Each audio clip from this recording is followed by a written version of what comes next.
Hey everyone, welcome to another episode of Noir Central Station. Today's episode is going to be a little bit different than a lot of the previous ones because there isn't really a ton of facts and all this stuff about the movie that I'm talking about today. The real reason why I'm talking about it, one, it's a completely different kind of noir than what we've kind of been talking about this whole time.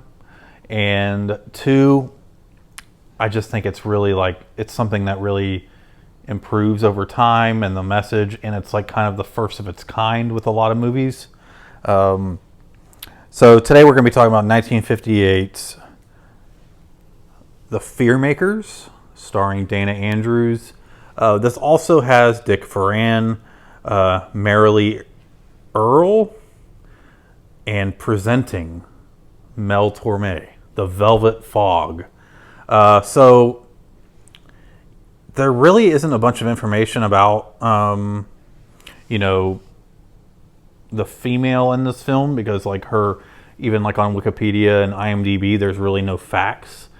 So I don't know if she was just it says that she did other stuff, but there's really not a whole bunch that I could say about her. Now, Dick Foran was in Chicago Confidential, another crime noir.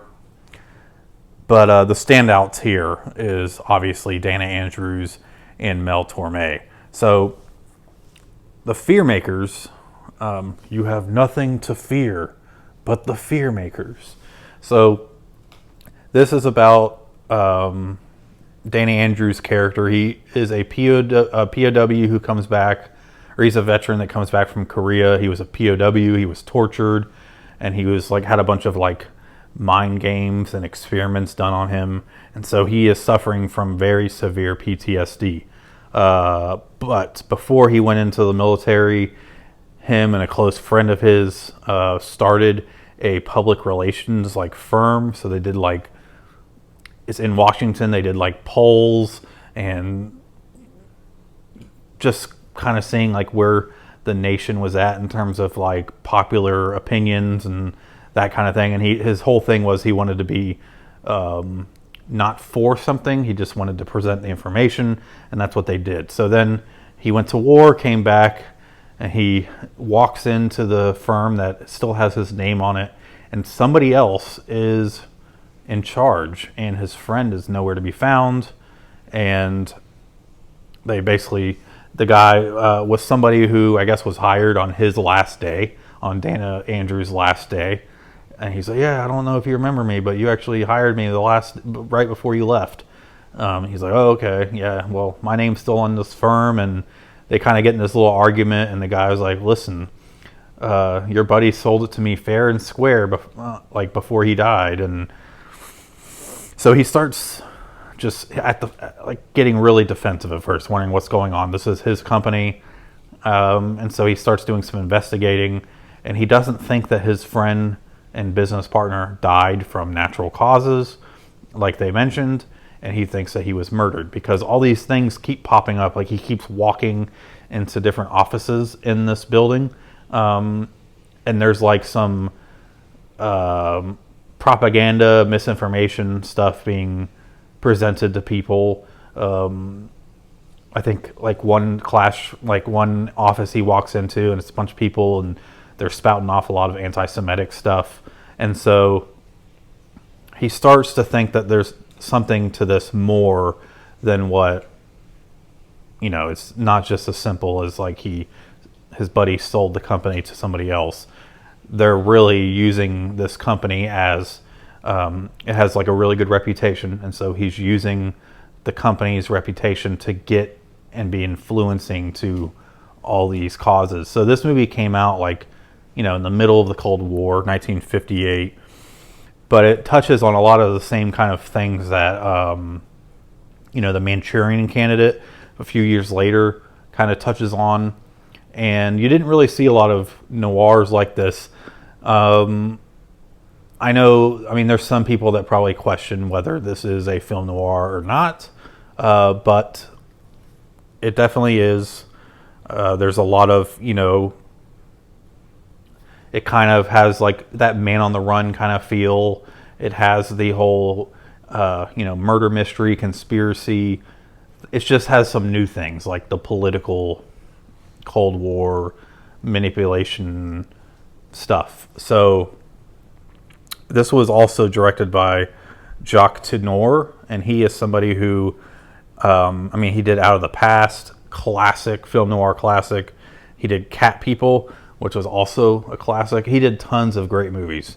And so all these little touches that he gives, it's just a different kind of noir, but it still touches on the cynical and the dark side of human nature that you see in many noirs. So Mel Torme in this movie is kind of like I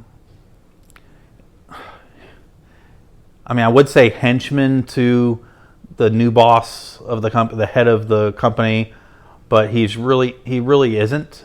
But that's the kind of vibe that he gives off.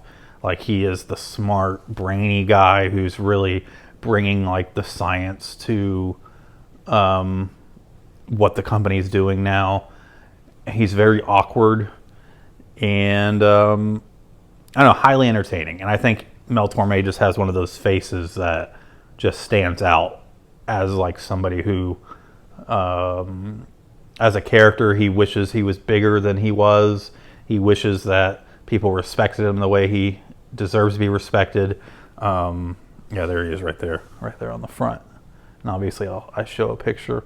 But yeah, so this one's really, really good.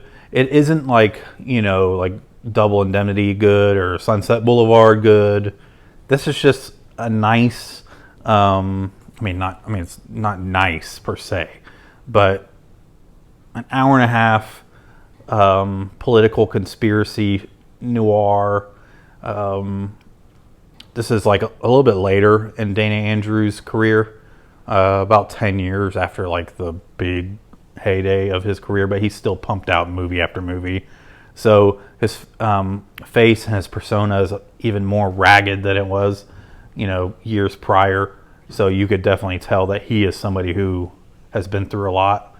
So yeah, so I highly recommend this. It's in one of the Kino Lorber noir sets. That's how I first saw this on TCM one day. And then I was like, wait a second, I think that's in one of my noir sets.